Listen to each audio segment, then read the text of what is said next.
The Lincoln Duel. In 1842, at the age of 33, Abraham Lincoln sent two letters to the local Springfield newspaper, criticizing a political opponent. Calling the man, among other things, a fool and a liar, he signed the letters Rebecca. Lincoln was courting young Mary Todd at the time. She was aware of Lincoln's letters. Thinking such a thing to be great fun, Mary began sending her own Rebecca letters to the paper, poking fun at the man mercilessly and ridiculing him for being unmarried. In due course, the man felt things had gone too far, and he stormed into the newspaper office, demanding to know if Abraham Lincoln was the author of the letters. When told that the letters had indeed come from Lincoln, the man challenged Lincoln to a duel. The man Lincoln had been prodding was not a man to be trifled with.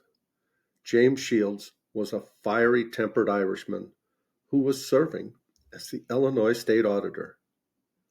He would go on to serve as a general in the Mexican-American War, where he was twice wounded, and is the only man in American history to have been elected to the U.S. Senate from 3 different states. His challenge put Lincoln in a bind. He couldn't admit to writing the letters Mary Todd had sent, but to pass the blame to a young woman would make him appear to be a coward. So he reluctantly accepted Shields' challenge. As the challenged party, Lincoln got to choose the weapons and set the rules for the duel. Duels were normally fought with pistols, but Lincoln knew that he would likely be killed if he fought Shields with pistols. So instead, he chose broadswords as the weapons and set rules that assured he would win the fight. Under Lincoln's rules, he and Shields would stand on opposite sides of a board, 10 feet from each other. If either man stepped closer than that, the penalty was death. Being 7 inches taller than Shields, Lincoln's rules assured that he would be able to reach Shields with his sword, but Shields would be unable to touch Lincoln.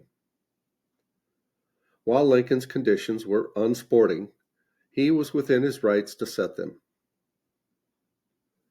Shields saw, of course, that Lincoln had set conditions designed to make it impossible for Lincoln to lose the fight.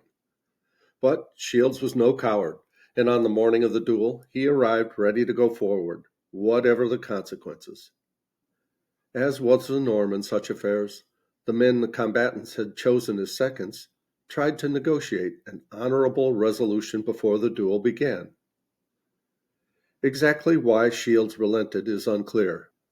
By some accounts, while the seconds were negotiating, Lincoln reached up and lopped off a large branch of a tree in a single swipe, convincing Shields that he ought to compromise. By other accounts, Lincoln's second intimated to Shields' man that Lincoln had been forced into the duel to protect the honor of a young lady, causing Shields to be satisfied with a toned-down apology. Whatever the reason, Lincoln agreed to admit writing the first letter, adding that he never intended to harm Shields' character, a sort of apology that Shields accepted. The duel was called off before Lincoln's long arms had to go into action. Lincoln later told a confidant that he felt confident he could have disarmed Shields and that he had no intention of killing him.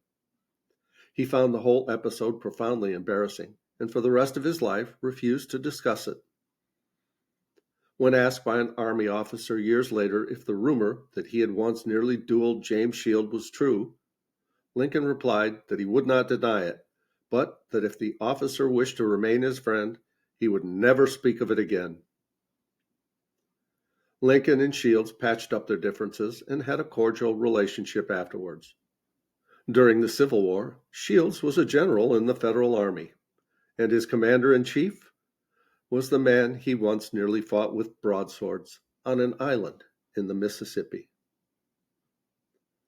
Abraham Lincoln and James Shields met on Bloody Island, Missouri, on the morning of September 22, 1842, more than 180 years ago, to fight a duel which, fortunately, was averted.